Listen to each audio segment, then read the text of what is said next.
Buenos días.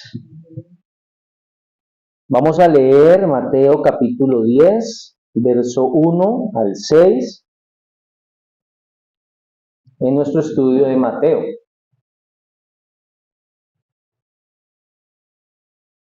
Capítulo 10, verso 1 al 6. Dice: Entonces, llamando a sus 12 discípulos, les dio autoridad sobre los espíritus inmundos para que los echaren fuera y para sanar toda enfermedad y toda dolencia.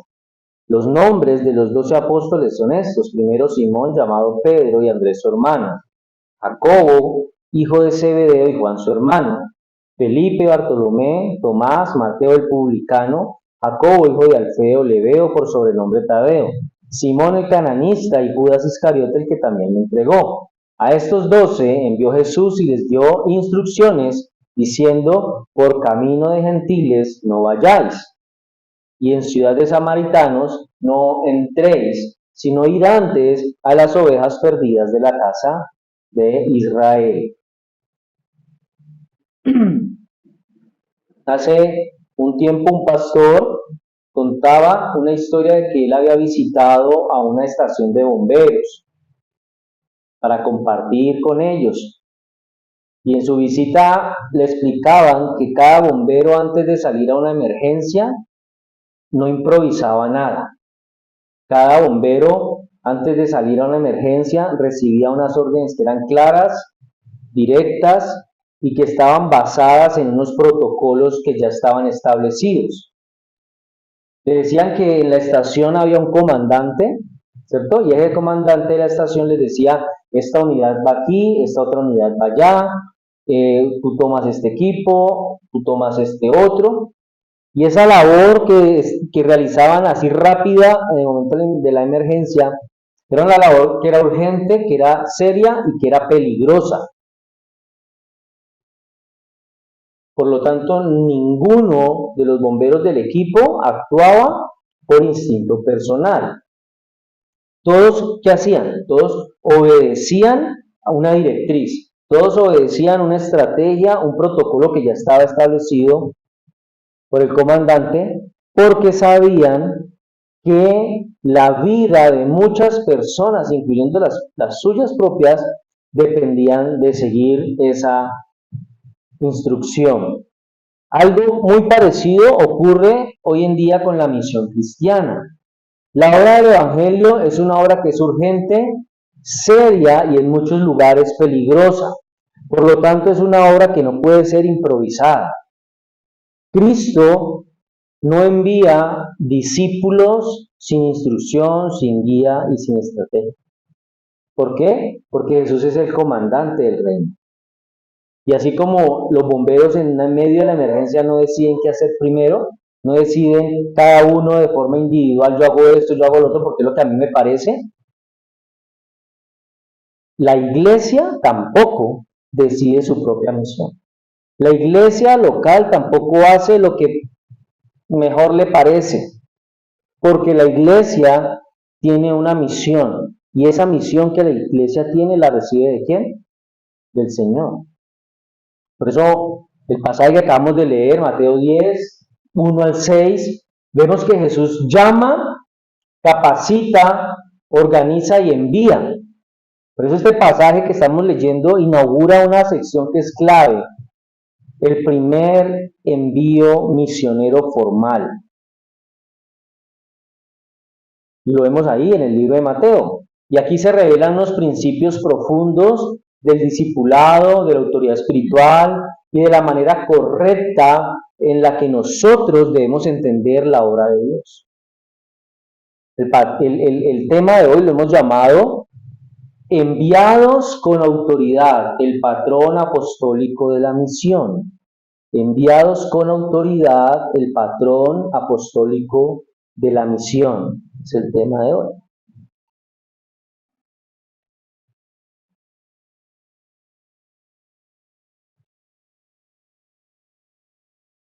Y el primer punto es: Cristo delega autoridad espiritual para una misión real. Cristo delega autoridad espiritual para una misión real. ¿Qué vemos en el pasaje que acabamos de leer?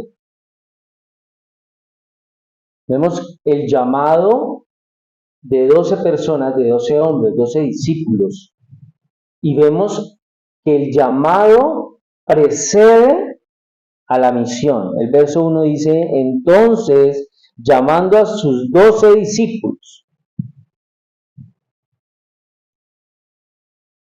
Entonces, llamando a sus 12 discípulos. La característica principal de ese llamado es la diversidad que hay en esos 12 discípulos.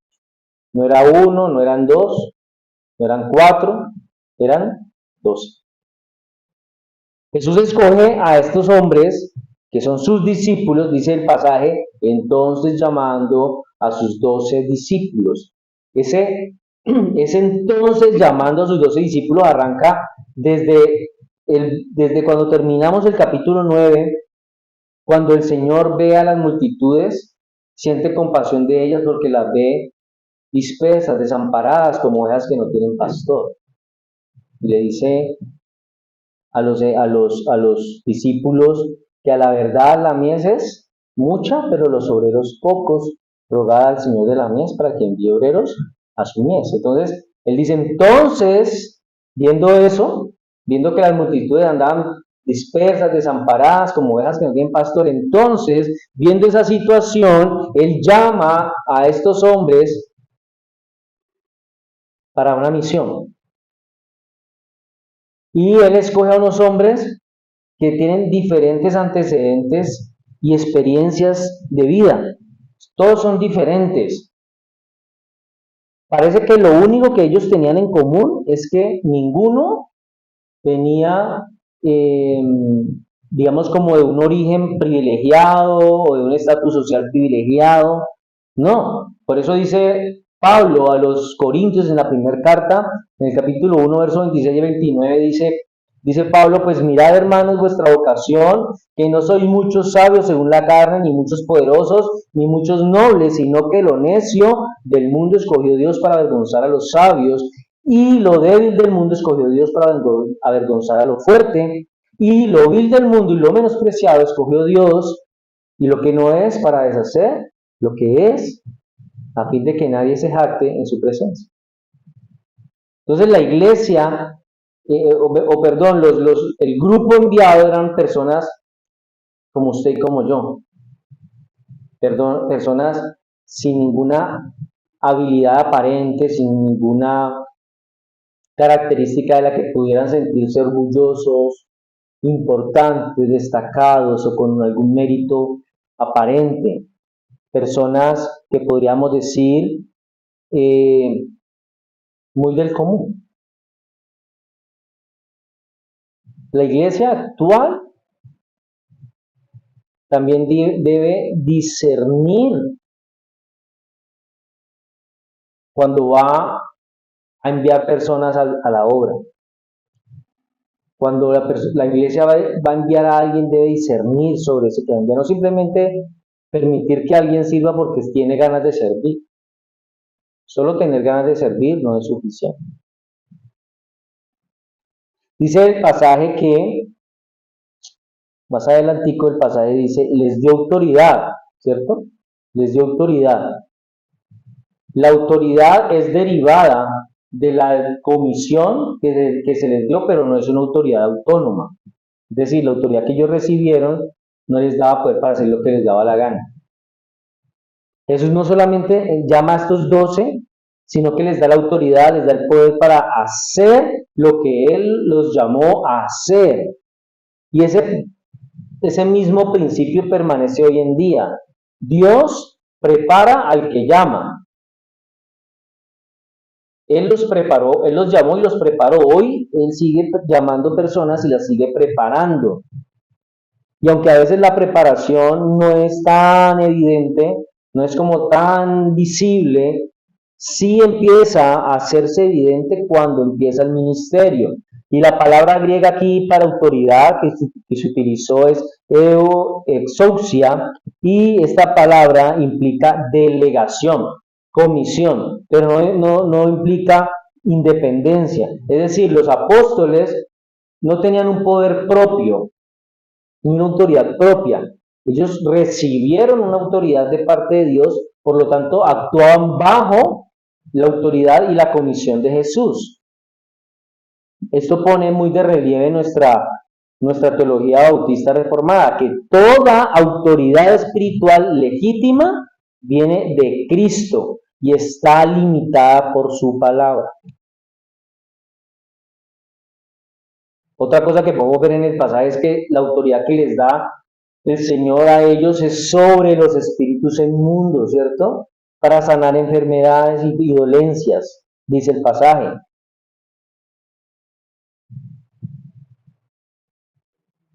Entonces, cuando Él les da a ellos autoridad sobre los espíritus inmundos para sanar enfermedades y para sanar toda dolencia, Él lo que les está dando es una autoridad, una misión integral. No solamente predicaban, no solamente enseñaban la palabra, sino que ellos atacaban el mal en dos etapas o en dos dimensiones. Una era espiritual, que era todo lo que tenía que ver con los demonios, y la otra fase era física. Sanaban enfermedades y dolencias en el pueblo. Esto demuestra que el reino de Dios llegó para dar una restauración total.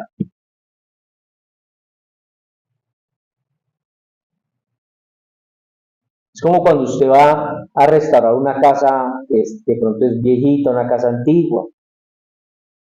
No solamente usted puede llegar y pintar. Hay momentos en los que usted tiene que tumbar paredes, quitar pedazos de la casa, levantar el piso, tal vez quitar el techo y poner otro. No es medio maquillar la casa para que sea bonita. A veces hay que romper el piso y cambiar tuberías. A veces hay que romper las paredes y cambiar las instalaciones eléctricas.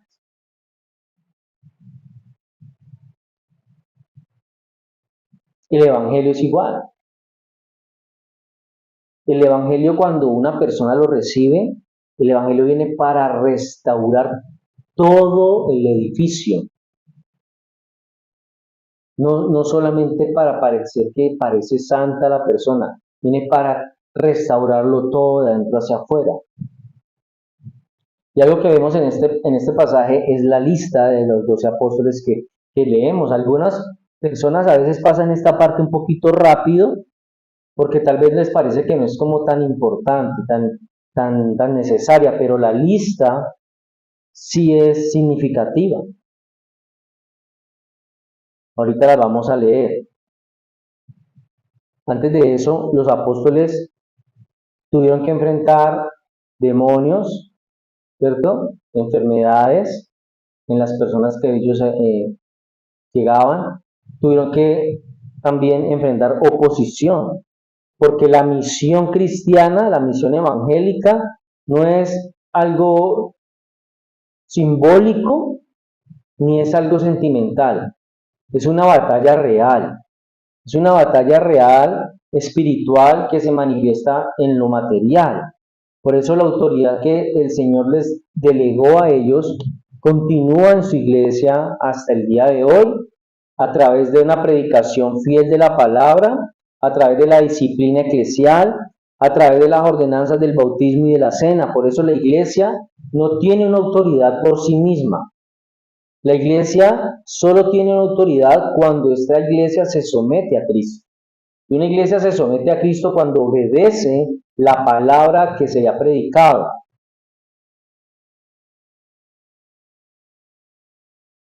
La misión del reino es integral. Hablábamos de lo espiritual y de lo físico. Pero hablábamos también de la variedad de la lista que estaba en esa lista de personas que el Señor llamó. Que es una lista que a veces la pasan rápido porque decir los nombres uno por el otro, tal vez como que no, a veces dicen, no, eso no es como tan importante ahora. Pero sí es una lista importante.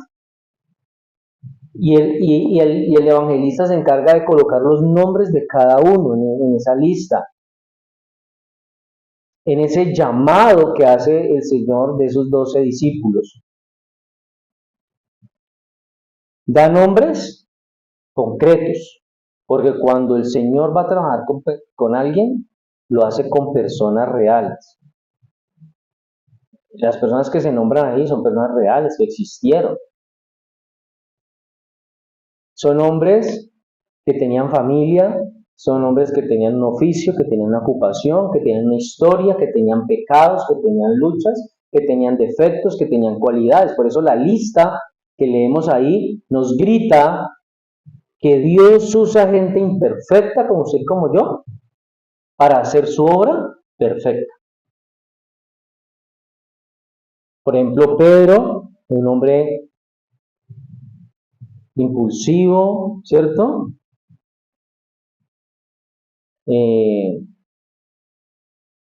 Como de mal genio, dicen, ¿no? Mateo, un recaudador de impuestos, considera un traidor a la patria. Tomás, un incrédulo. Judas, un traidor. Todos eran hombres que no tenían nada de qué sentirse orgullosos. Hombres imperfectos que el Señor usó para una obra perfecta. Ahora, si Dios usó a estos hombres, pues también nos puede usar a nosotros. Creyentes comunes y corrientes en la iglesia de hoy. A veces nos limitamos a hacer algo para Dios porque decimos es que yo he hecho esto, es que yo hice esto, yo en mi vida antes fui esto. Por eso creemos que no podemos hacer o permitirnos ser instrumentos en las manos de Dios. Y en esa diversidad que estamos viendo en esa lista hay unidad, porque vemos que en esa lista está un hombre que fue colaborador del Imperio Romano, Mateo, ¿cierto? Considerado traidor, nadie lo quería ver, nadie lo quería mirar, nadie quería hablar, todo el mundo lo rechazaba. Vemos a Simón, que era un nacionalista antirromano. Simón, el celote. Estos dos hombres, en su contexto social de su época, socialmente ellos debían ser enemigos. ¿Sí?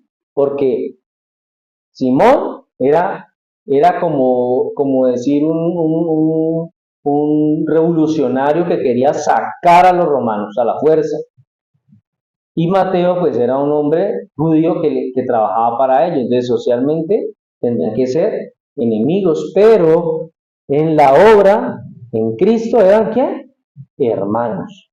Los dos estaban en el mismo grupo. Así que el Evangelio crea una nueva humanidad, transforma a las personas, porque cuando nosotros somos creyentes, cuando nosotros somos cristianos, tenemos una identidad nueva. Nuestra identidad principal ya no es política, no es cultural, no es social, no es económica, sino que nuestra identidad es cristocéntrica. Por eso es absurdo ver personas que dicen ser creyentes peleando con otras por un partido político. Eso no tiene razón de ser. Nuestra identidad no es política, no es cultural, no es social, no es económica, sino que es cristocéntrica. Y así como estos dos hombres que socialmente en su época deberían haber sido enemigos por sus posiciones iniciales, ahora eran ¿qué? Hermanos en Cristo. Hermanos en Cristo. Cristo llama a personas diversas para una misma obra.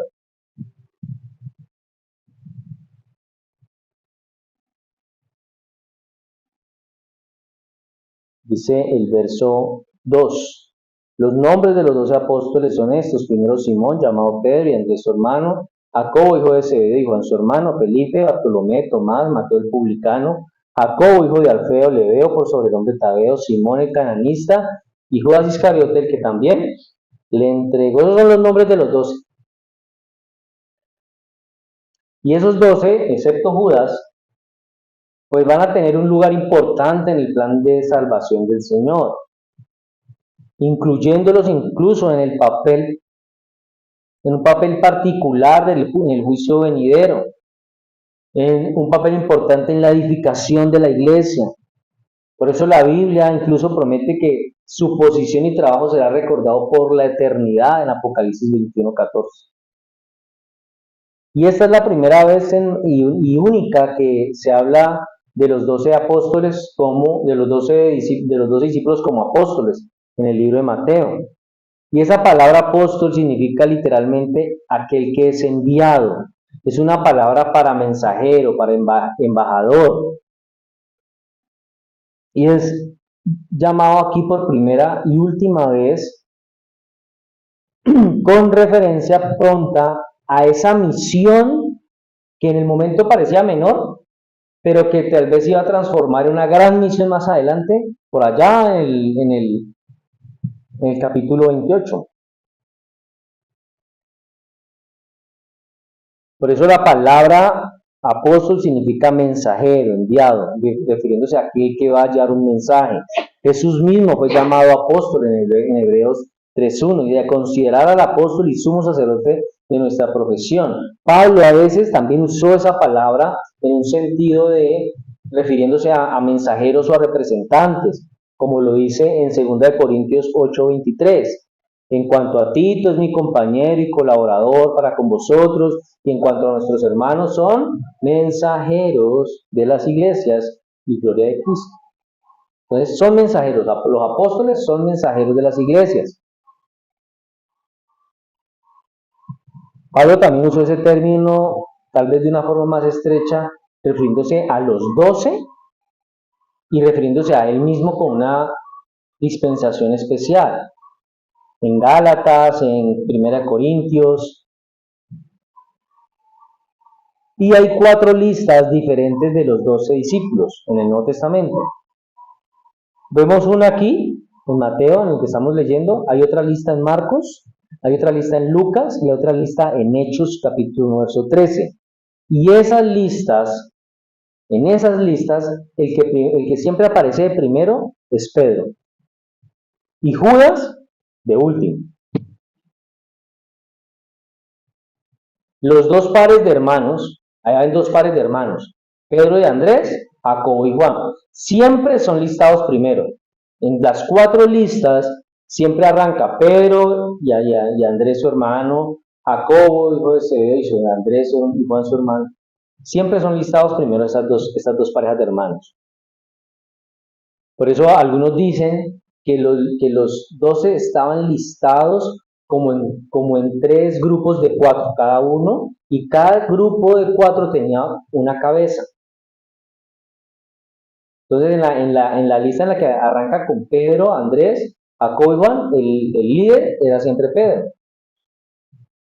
Entonces Pedro siempre es mencionado primero, seguido por Andrés, Jacobo y Juan. En cada lista, Felipe viene siendo el quinto de su segundo del grupo. ¿Seguido por quién? Seguido por Bartolomé, Tomás y Mateo. Y en cada de esas listas, Jacobo, el hijo de Alfeo, es el noveno. Y es mencionado después de él, Tadeo, Jacobo, Simón y Judas.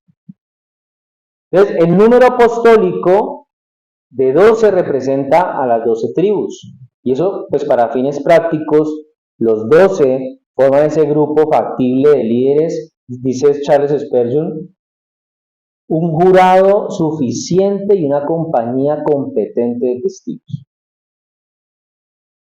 Cuando hablan de Simón el cananista o Simón el celote, no es que esté hablando de un cananeo, es diferente. El cananista es de Caná. Jesús solamente envió judíos. ¿Sí? Iscariote, Judas Iscariote. Ese Iscariote siempre utilizaba el significado de hombre de Queriot, que era una ciudad al sur de Judea, pero tomó después el significado de traidor, de asesino. Algunos dicen que también el significado era portador de la bolsa de cuero, porque él era el que cargaba, él era el tesorero, no era el que cargaba la plata, y dice que sustraía de ahí, se quedaba con algunas moneditas. Entonces los discípulos son llamados discípulos en Mateo 10:1 y apóstoles en Mateo 10:2. Por eso es importante que notemos que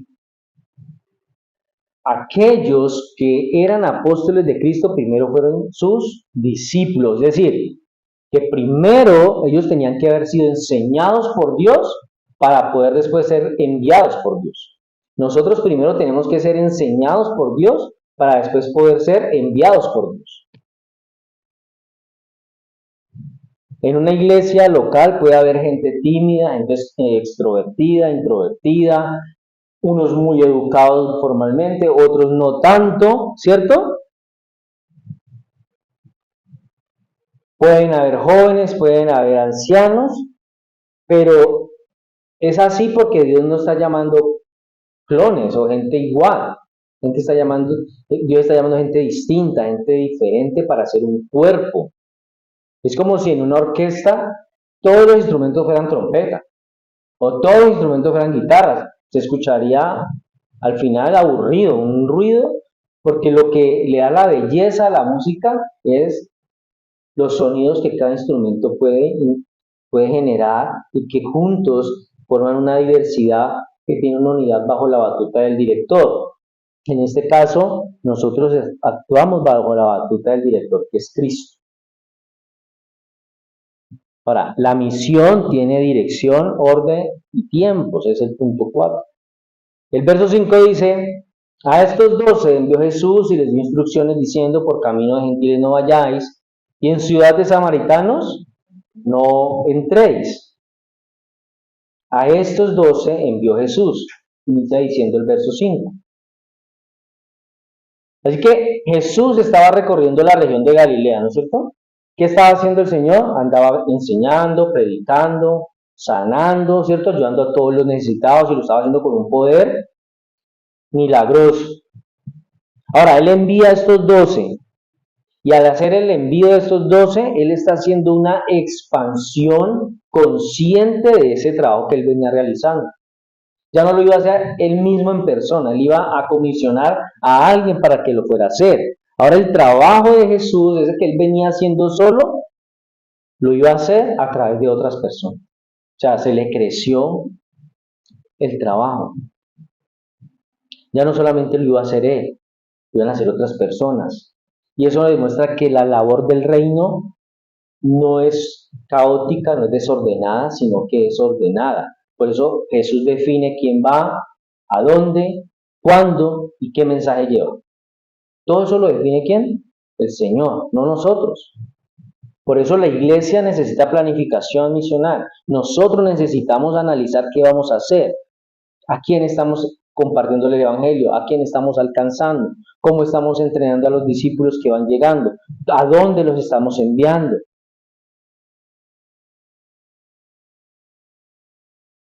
El desorden no es espiritualidad, la obediencia sí. La obediencia sí lo es.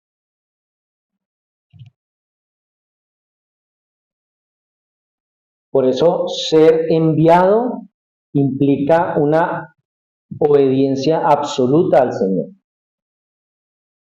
Él les dice que les dio instrucciones diciendo, por camino de gentiles no vayáis, en ciudad de samaritanos no entréis, sino id antes a las ovejas perdidas de la casa de Israel. Él les dio instrucciones y la palabra en griego que se utilizó para instrucciones es interesante, es la palabra paragelo. Y esta palabra en el griego tiene 4 usos fundamentales, pero casi que es el mismo. Es esa palabra era una palabra que significa que era una orden militar. Paragelo era una orden militar. La instrucción que le está dando el Señor a ellos es una orden. No es una sugerencia, no les está pidiendo el favor, no les está haciendo una recomendación, no les está haciendo una solicitud. Él les está dando ¿qué? Una orden.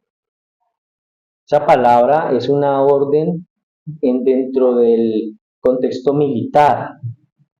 También tiene un uso de llamado a un amigo pidiendo auxilio. Es una palabra que también se utilizaba la utilizaban los maestros para dar reglas y preceptos a sus estudiantes. Y era una palabra que también se utilizaba regularmente para una orden imperial, es decir, que lo que se estaba diciendo se tenía que hacer, era de obligatorio cumplimiento. Cuando él dice, por camino de gentiles no vayáis. Ahora, ese es el patrón del Evangelio. Así como dice Pablo, el Evangelio es poder de Dios para salvación, primeramente al judío, también al griego. El patrón es ese. Ellos debían de ir primero, ¿a quién? A los judíos. Obviamente, más adelante el Evangelio también iría a los samaritanos, a los gentiles, pero en este momento que Jesús está dando la orden, tenía que comenzar por las ovejas perdidas de la casa de Israel. Y es que en ese momento Jesús no quiso mencionar absolutamente a los gentiles y a los samaritanos, porque tal vez los discípulos en ese momento estarían felices, porque como tenían el poder y la capacidad para realizar milagros, ellos dirían, no, hay que ir a evangelizar a los samaritanos, porque ellos recordaban que Jesús tuvo éxito allí. Ahí el énfasis no era prohibir la misión o que la misión fuera amplia, sino establecer cuál era la prioridad de esa misión. Y la prioridad de esa misión en ese momento era Israel. Por eso cuando nosotros somos enviados, nosotros vamos a hacer la obra del Señor, la obediencia es inseparable de la dependencia. Dependemos del Señor y obedecemos al Señor. No basta solamente con saber qué tenemos que hacer. Hay que hacerlo, pero hay que hacerlo con un corazón de siervo. ¿Se entiende? Por eso muchos ministerios pueden fracasar hoy en día, no por falta de talento, no por falta de capacidades, no por falta de querer hacer las cosas y de amor por la obra, sino por falta de dependencia del Señor en oración, en santidad y obediencia. Ahora, el éxito de la misión, porque hoy en día hay muchas iglesias, hay muchos lugares que están dando cursos de evangelización. El éxito no depende de ese tipo de métodos modernos, cursos, programas de evangelización. Depende de Cristo, que es el que nos envía. Depende de Cristo que nos envía. Y en esa misión de estos 12 y en esa instrucción que el Señor les da de no ir por camino de gentiles, de no entrar a los samaritanos, sino que ir primero a las ovejas perdidas de la casa de Israel, vemos dos cosas que son críticas. La primera es la etapa del plan redentor. Jesús está estableciendo un orden, y el orden primero es Israel. Ese es el orden. ¿Por qué? Porque Dios es fiel a su pacto, el pacto que hizo con Abraham, Isaac y Jacob. La oferta del reino inicia donde la promesa fue hecha. ¿Y dónde fue hecha? Al pueblo de Israel. Después, más tarde, por allá en el capítulo 28, el Señor dice que de ir y hacer discípulos ¿a qué? A todas las naciones, bautizándolas en el nombre del Padre, del Hijo y del Espíritu Santo. ¿Cierto? A todas las naciones. Y en Hechos 1, verso 8 dice, pero recibiréis poder cuando haya venido sobre vosotros el Espíritu Santo, ¿cierto? Y me seréis testigos, ¿en dónde? En Jerusalén, en Judea, en Samaria, hasta el último de la tierra. En esta parte está mostrando una progresión. Me seréis testigos en Jerusalén, Judea, Samaria y hasta el último de la tierra. ¿Dónde está arrancando el trabajo? En Jerusalén, en Israel. Y se va abriendo y se va saliendo y se va yendo más lejos. ¿Cuál es el principio que se está utilizando aquí? Que el plan de salvación es un plan universal, pero tiene fases, tiene un orden. Ellos no fueron atomizados así, váyase cada uno donde se le dé la gana, no. Vamos a arrancar por aquí, y seguimos aquí, y luego nos vamos para allá. Y en eso, de que el plan de Redentor tiene etapas, también está el discernimiento y la obediencia. Los discípulos hubieran dicho, Pero Jesús, ¿por qué nos dice que primero acá? Sabiendo que los samaritanos también son necesitados. Si en tal parte están necesitando también ser evangelizados. Jesús le hubiera dicho, sí, pero todavía no. ¿Por qué? Porque no se trata de lo que usted quiera, no se trata de lo que a usted le guste. Se trata es de la obediencia a la voluntad de Cristo. No basta con querer hacer las cosas, no basta con querer hacer algo para Dios. Hay que hacerlo, pero en la forma en como Él lo manda, como Él lo exige. Jesús no está dividiendo aquí a los seres humanos, no está dividiendo aquí a las personas por raza, por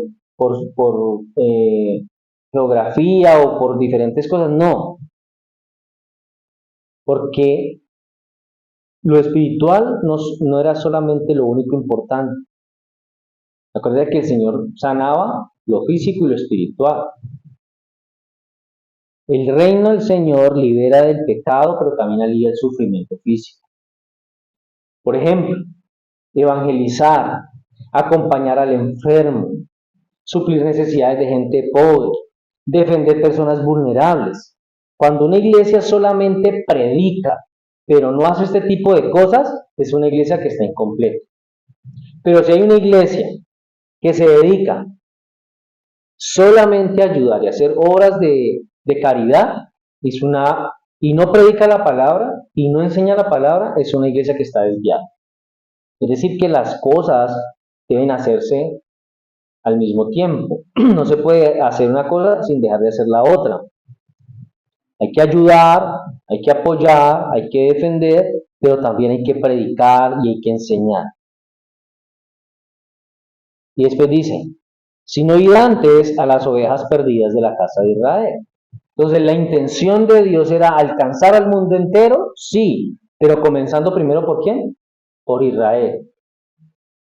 Había mucho que hacer dentro del pueblo de Israel, había demasiado trabajo que hacer entre las ovejas perdidas de la casa de Israel, tanto para mantener muy ocupados a los 12, hasta que Dios en su sabiduría los enviara directamente a hacer otra cosa en otro lugar o a expandir el ministerio en otros países. Pero en el momento había demasiado que hacer en la casa de Israel. Y aquí hay algo significativo que tenemos que notar, y es que Jesús llamó al pueblo judío la casa de Israel. Y los llamó así, aun cuando ellos hace muchos años atrás, muchísimos años atrás, habían perdido esa figura de Estado. Ellos habían perdido esa figura de país. Ellos hace años no se veían como Israel, como un país, no tenían ese título, no tenían esa figura. Y a pesar de que políticamente no tenían esa identidad como país, el Señor los reconoce como un país, como una nación, cuando dice la casa de Israel. Ahora, ¿quiénes eran las ovejas perdidas de la casa de Israel? ¿Quiénes eran? Pues eran todos, eran todos. Por eso dice Isaías 53:6, todos nosotros nos descarriamos como ovejas, cada cual se apartó por su camino, mas Jehová cargó en él el pecado de todos nosotros.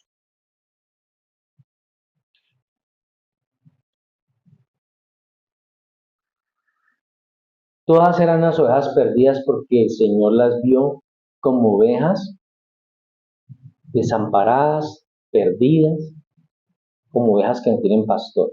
Todas esas ovejas eran las ovejas perdidas de la casa de Israel. Ovejas que eran abusadas, rechazadas. ¿Por quiénes? Por sus pastores espirituales, los escribas, los fariseos, los sacerdotes. Acuérdense que veíamos hace 8 días que cuando el Señor dice eso, Él está haciendo es como un reclamo a los que eran los líderes espirituales de la época, escribas, fariseos y sacerdotes. Están para guiar al pueblo, pero no han guiado al pueblo. Han abusado al pueblo, han rechazado al pueblo, ¿cierto? Entonces, estas ovejas habían sido abusadas por sus propios pastores espirituales. Por eso dice en ese mismo sentido Jeremías capítulo 50, verso 6, Ovejas perdidas fueron mi pueblo, sus pastores las hicieron errar. Otra cosa que vemos ahí es que ya que tantos fueron descuidados espiritualmente, Jesús entonces ahora envía a sus 12 apóstoles. Dice un teólogo, dice que los inicios de la misión a las ovejas perdidas, abandonadas de Israel, eso se puede ver en la cena en Capernaum, en el capítulo 9, en el verso 10. Cuando dice que aconteció que estando él sentado a la mesa en la casa de aquí, que muchos publicanos y pecadores que habían venido se sentaron a la mesa con Jesús y sus discípulos. Ese tipo de personas con las que el Señor se sentaba a comer, personas con las que nadie se iba a sentar de los religiosos de la época.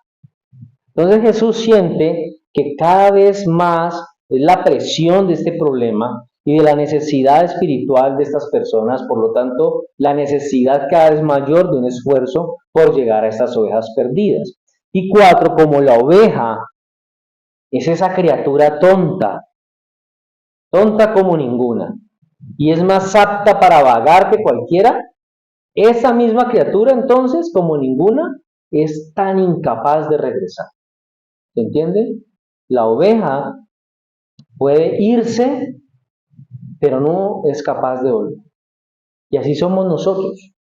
Cuando nosotros nos apartamos del Señor, somos tan tontos que somos aptos para vagar y para irnos lejos, pero somos tan tontos como para no ser capaces de regresar.